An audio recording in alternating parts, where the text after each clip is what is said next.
Hey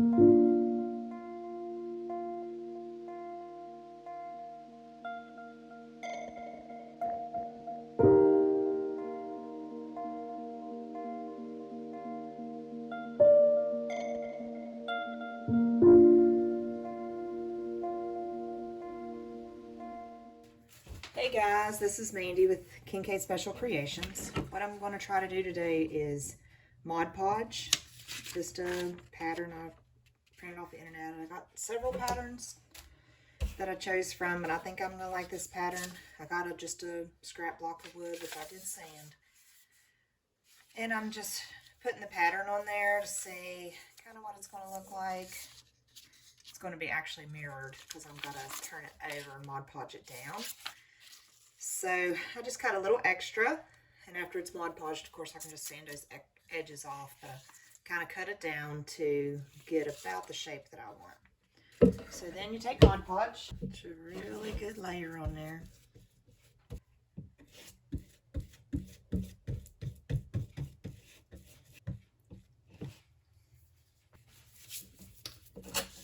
Now I'm going to put my image upside down on here.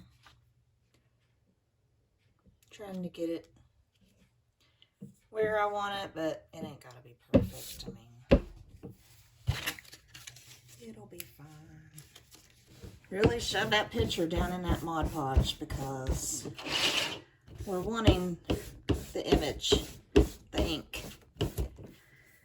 Once this dries, then we'll be able to take this paper off. It's not quite as easy as I'm making it sound. I got it off a little bit, but that's okay. It'll be fine. It'll still come out well. You just want the ink, the picture, so the rest will still look like that. Okay, you gotta let that dry. It's gotta be completely dry. So, all right, we'll set that aside and come back to it later. Okay, I also got some of these wood planks. If you don't have any scrap wood or no way to cut it and sand it and all that, these at the dollar store. And there's like 6 of them there. All right, with this one, I'm going to try a little of these other patterns. Let's see, that's kind of a lot going on right there. This is medium plain, and this one's super plain, so I may have to use one like this and stand it up.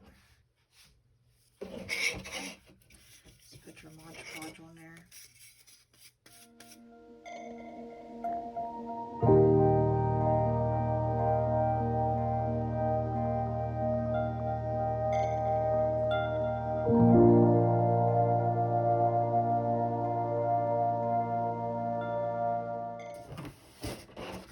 Okay, let that dry.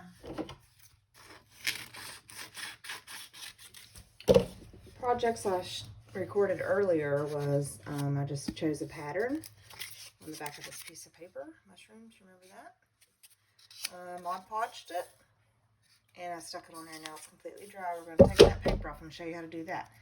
But this is what it's going to be.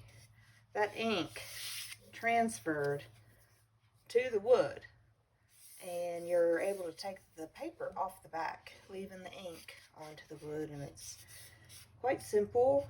It just takes a little bit of time, and it's cute. It's like you printed it straight on there. If you are going to print like a picture of, you can do a photo of your family, you would just want to make sure that you may have to do it and print it in a mirror image. That way, when you turn it upside down, it won't, the words, like if it says, Outer Banks on a sign behind you, it ain't going to be backwards if you do that. But basically, what you do, I'll move all these out of the way. These are projects too, but I'm just going to focus on this one because this is when I started recording on. So basically, I have a cup of water. I just dip my fingers in it, and I just I get that paper wet. I really want it to just soak in there. I don't want to dip my whole piece of wood down in the water, but I really want to get that paper wet. You may also spray it with a spray bottle.